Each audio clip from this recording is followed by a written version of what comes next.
ప్రధాని నివాసంలో కీలక భేటీ జరుగుతుంది. మోదీతో ఎన్ఎస్ఏ అజిత్ దోవల్ భేటీ అయ్యారు. ఆపరేషన్ సింధూర్ తర్వాత పరిస్థితులపై చర్చిస్తున్నారు. ఎప్పటికప్పుడు పరిస్థితులను ప్రధాని తెలుసుకుంటున్నారు. పాక్ బార్డర్ దగ్గర కాల్పులకు సంబంధించి వివరాలు మోదీకి అజిత్ దోవల్ వివరించారు.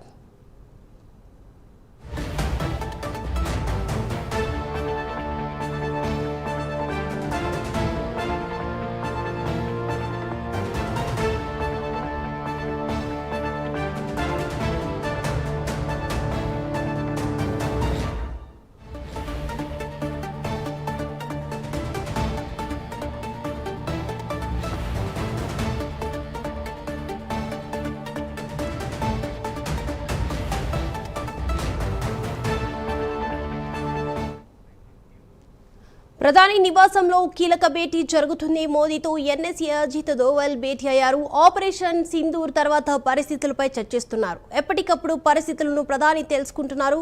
పాక్ బార్డర్ దగ్గర కాల్పులకు సంబంధించి వివరాలు మోదీకి అజిత్ దోవల్ వివరించారు. ఈ అంశానికి సంబంధించి ఓవరాల్ అప్డేట్స్ అందించడానికి మా ప్రతినిధి నాగేంద్ర లైవ్ లో సిద్ధంగా. Nagendra, thank you Deepak. ముఖ్యంగా భారత్ అంటే ఇండియా జేమ్స్ బాండ్గా పిలిచేటటువంటి అజిత్ దోవల్ ప్రస్తుతం జాతీయ భద్రతా సలహాదారుడిగా ప్రస్తుతం అజిత్ దోవల్ ఉన్నారు. ప్రస్తుతం సింధూర్కి సంబంధించినటువంటి దాడులకు సంబంధించి సింధూర్కి ముందు 2 సార్లు ఇప్పటికే ప్రధాని మోడీతో భేటీ కావడం జరిగింది. సింధూర్ దాడులు చేసిన తర్వాత మరొకసారి కొద్దిసేపటి క్రితమే ప్రధాని మోడీతో అజిత్ దోవల్ భేటీ అయ్యారు. ముఖ్యంగా సింధూర్ దాడి చేసిన తర్వాత ప్రస్తుతం ఉన్నటువంటి పరిణామాలపైన, అదేవిధంగా మరొకవైపు ఇండియా పాక్ బోర్డర్ మధ్య జరుగుతున్నటువంటి కాల్పులకు సంబంధించినటువంటి అంశాలపైన ప్రధానంగా మోడీతో దోవల్ చర్చిస్తున్నటువంటి పరిస్థితి ఉంది. ఏ విధమైనటువంటి వ్యూహంతో ముందుకు వెళ్ళాలన్న దానిపైన ప్రధానంగా మోడీతో చర్చిస్తున్నారు. ఎందుకంటే అజిత్ దోవల్ ప్రస్తుతం ఈయన ఐపీఎస్ వ్యక్తి. ప్రస్తుతం ఈయన మోడీకి నమ్మిన బంటుగా ఆయన ఉన్నారు. ఎందుకంటే 2016లో కూడా ప్రధానంగా సర్జికల్ స్ట్రైక్ చేసేటటువంటి దాంట్లో కూడా కీలక పాత్ర పోషించింది అజిత్ దోవల్. ఎందుకంటే ఈయన వ్యూహం రచించిన దాని ప్రకారమే 2016లో సర్జికల్ స్ట్రైక్ చేయడం జరిగింది. ప్రస్తుతం సింధూర్కి సంబంధించినటువంటి ఆపరేషన్కి సంబంధించి కూడా కీలక పాత్ర పోషించింది అజిత్ దోవలే. ఎందుకంటే ఈయన సర్వీస్ సమయంలో పాకిస్తాన్లో దాదాపు 7 సంవత్సరాల పాటు ఆయన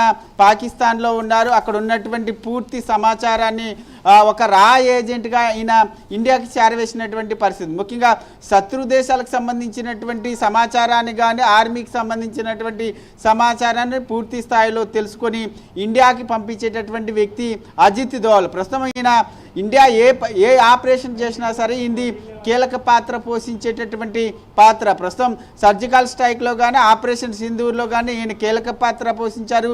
ఈయన చెప్పినటువంటి విధంగానే ప్రధాని మోడీ ముందుకు వెళ్తారనేటటువంటి చర్చ ఉంది. ప్రస్తుతం ఆ దిశగానే ప్రస్తుతం ఆపరేషన్లు చేస్తున్నటువంటి పరిస్థితి. ప్రస్తుతం మోడీతో అయితే అజిత్ దోవల్ భేటీ అయ్యారు. ముఖ్యంగా ప్రస్తుతం పాకిస్తాన్ ఎదురుదాడి చేస్తే మనం ఏ విధంగా దాన్ని తిప్పుకొట్టాలి, మరొకసారి ఆపరేషన్ సింధూర్ 2ని ప్రయోగించాలా లేదా అన్న దానిపైన కూడా చర్చ జరుగుతుంది. ఎందుకంటే ఇప్పటికే ఆపరేషన్ సింధూర్లో భాగంగా 9 స్థావరాలపైన దాడి చేశారు. ఈ 9 స్థావరాల్లో దాడి చేసినటువంటి సమయంలో ప్రధానంగా 80 మందికి పైగా కూడా ఉగ్రవాదులు చనిపోయారు అనేటటువంటి వార్తలు కూడా వస్తున్నటువంటి నేపథ్యంలో దీనికి సంబంధించి, ఎందుకంటే ఆపరేషన్ సింధూర్ చేసినటువంటి సందర్భంగా పాకిస్తాన్ ఎదురుదాడి చేస్తే మరొకసారి ఆపరేషన్ సింధూర్ని 2ని ప్రయోగించాలనేటటువంటి ఆలోచనలు కూడా భారత ప్రభుత్వం చేస్తుంది. దీనికి సంబంధించినటువంటి అంశం పైన కూడా ప్రధానంగా అజిత్ దోవల్ ప్రధానితో చర్చించేటటువంటి అవకాశం కనిపిస్తుంది. ఒకవైపు ప్రధానితో అజిత్ దోవల్, మరొకవైపు అఖిలపక్ష సమావేశం కూడా కేంద్రంలో జరుగుతున్నటువంటి నేపథ్యంలో ప్రస్తుతం 2 దేశాల మధ్య అయితే ఉత్కంఠ వాతావరణం నెలకొనేటటువంటి అవకాశం అయితే కనిపిస్తుందని చెప్పాలి. Right, thank you Nagender.